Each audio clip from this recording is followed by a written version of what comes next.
They are hidden in one of the most secure art vaults in the Netherlands, thousands of artworks stolen from victims of the Holocaust or sold in an effort to stay alive. Many of the owners died in Hitler's gas chambers. Those who survived spent many years trying to get them back. These are the paintings. This is it. It took ALFRED Vaessen and his family 6 years to convince the Dutch state these two paintings were forcefully sold by his grandfather in 1941 to save his family. You have to prove and to prove again and again and again that you are the heir.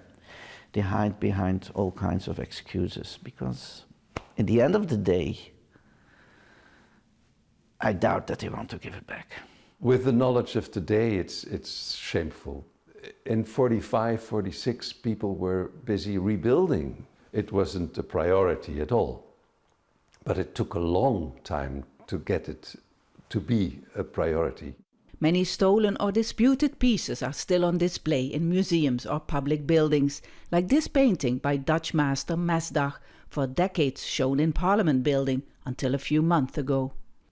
A collection of paintings symbolizing the impact of the Holocaust more than 80 years later.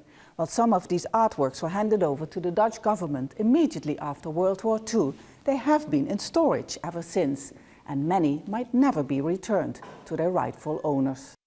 Nazi leaders Adolf Hitler and Hermann Göring had an obsession with art, and hundreds of thousands of stolen paintings and artworks were collected to build up their own museums in Nazi Germany.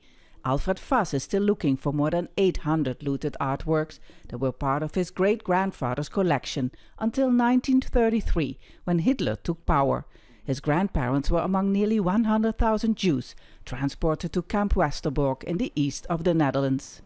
Here is a place where is a connection to the art, because they were probably rescued because they could find some money to pay off the camp commandant, the guy who was in charge here, and he let them go. But it was very, very rare that any Jews were let out of here and could go back to Amsterdam. The camp was the last station before Auschwitz and other extermination camps, and is a symbol for ALFRED Vaessen's fight to get his family's art back. We should try to do our part in history and to see what we can do in order to get back what was ours, to get justice done, and also to show the world that however bad the situation is, and there's always a certain hope for redemption. Dutch researchers have been given 4 years to investigate the origin of thousands of disputed paintings and return them to the rightful heirs, hoping to complete what some say should have been done decades ago. Vaessen, Al Jazeera in the Netherlands.